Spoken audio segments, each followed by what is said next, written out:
I'm standing by a microphone, I'm yelling at a wall. Pick 1,000 names, you're still nobody at all. I'm standing by a microphone and yelling at a wall. Pick 1,000 names, you're still nobody at all. The irony rings out, for the long-celebrated and always elusive Travis Miller, aka Lil Ugly Mane, is one many underground rap fans can recognize. Whether it's under the production of Sean Kemp or the titular Bedwetter, Ugly Mane is a staple in the underground community and is so for good reason. Mr. Thug Isolation and Oblivion Access, for the most part, are largely revered for their experimental and dark grimy sound.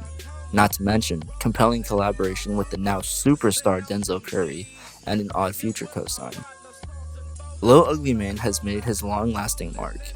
What I believe is partly responsible for cementing this mark comes from the incredibly personal and less vocally distorted project, the beautifully cynical Volume 1, Flick Your Tongue Against Your Teeth and Describe the Present. The best part is, just within the first 3 tracks, you get a feel for the intense beauty of this album. With respect to the project as a whole, I'll refer to Lil Ugly Mane as Bedwetter for the duration of this retrospective. As for the first 3 tracks, it goes something like this.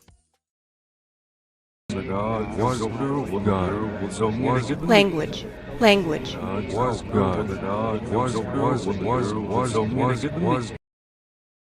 John isn't one of the 3 tracks worth highlighting, but despite this, John acts as a great contrasting tone setter for what is to come on the following tracks. It's very simple. The track is 35 seconds of chopped and screwed vocals of a man reciting John chapter 1 verse 1.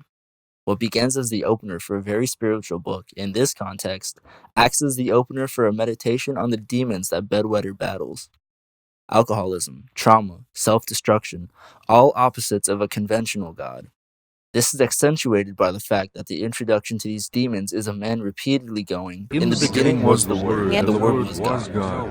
Oddly, this is appropriately followed by the chilling tale of a child losing everything. There was a man in my home. I had all these pictures, smiling, laughing, playing, fooling around. He was a great kid. Look at this smile. The layers on this track are dense, and rightly so given the subject matter and metaphors a listener can conjure up from it.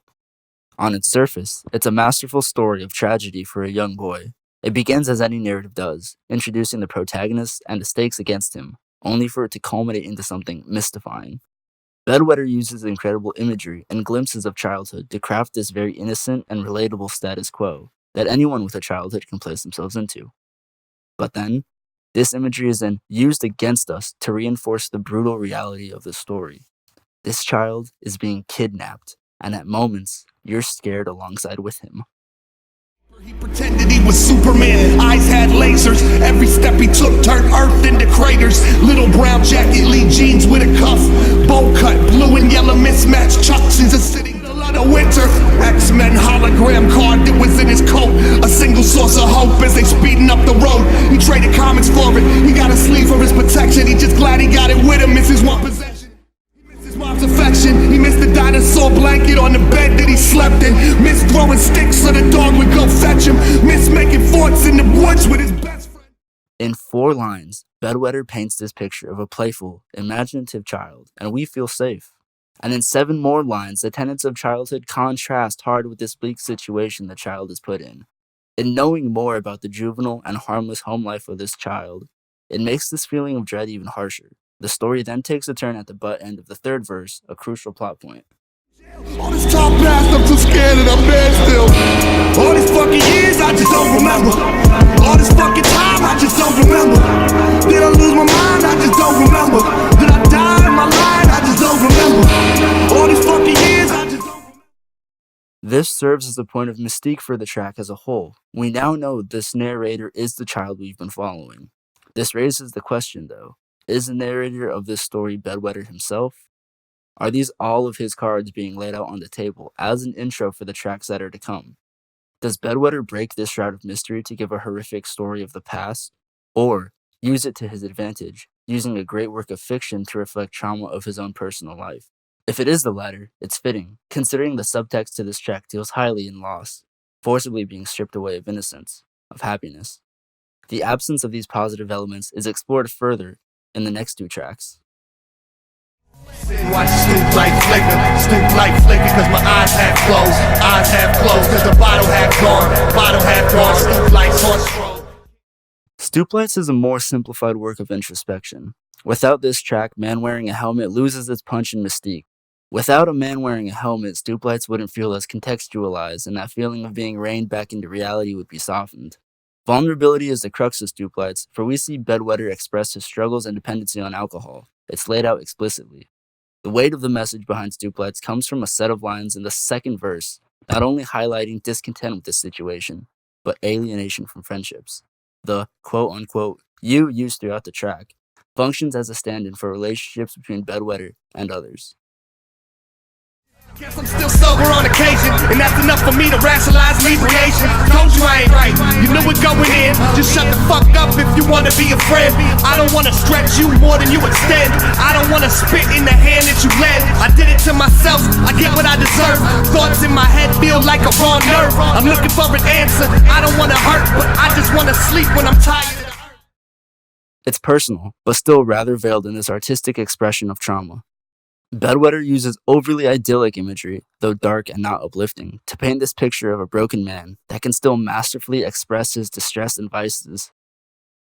The audience is still a step removed from Bedwetter, seeing and feeling only what he wants us to feel. And what he wants us to feel is how he feels about himself. Should we agree with the picture he paints of himself? Is there more to commiserate with than what is written within the verses?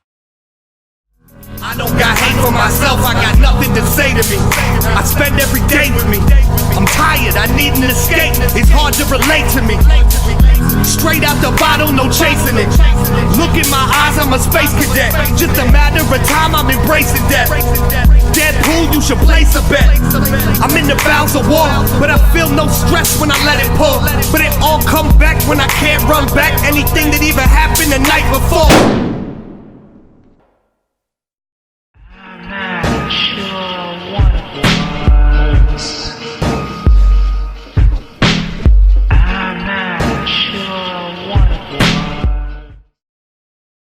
Haze of Interference takes the core of Stoop Lights and amps it to a 10. There is no veiling of the dark, cynical feelings and bleak outlook on life that Bedwetter has. Haze of Interference is all-encompassing of the foibles of life. There is no single vice, trauma, or demon to exercise in Haze of Interference. If the last two tracks are warning shots, then this is an artillery strike, not only on the broad world around us, but on the audience and on Bedwetter himself. Not just the artist that has created Man Wearing a Helmet in Stoop Lights, but Travis Miller as a whole. It's a meta-reflection. Save your moral panic for the preacher or the president or any of the other shit you babies think it's relevant. Green greener on the other side. How about nothing's green, bashful baby boy? You never thought about you only. You never had to worry about which part of you to show me. You're just as stupid as you've always been.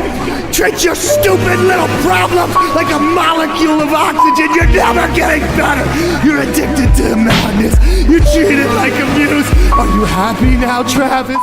None of this can happen. Nothing will happen. The things that I believe can never ever happen. I'm standing by a microphone. I'm yelling at a wall. Pick 1,000 names. You're still nobody at all. It's a gut-wrenching address the artist makes to vent frustrations of himself. The distance between the audience and Bedwetter, and the distance between Bedwetter and Travis Miller are diminished greatly. In only 2 verses, Bedwetter breaks down the fourth wall to not only ridicule and deprecate himself, but does it knowing there is an audience listening. Despite the craft, despite the meticulous songwriting and producing and mixing, Bedwetter still used these tools as a means to share something bottled within him. This level of open vulnerability and anger is no easy feat, let alone for a lauded musician. I argue it's all the reason to celebrate the personal and masterful creation that is Bedwetter, and the lengthy Volume 1, Flick Your Tongue Against Your Teeth and Describe the Present.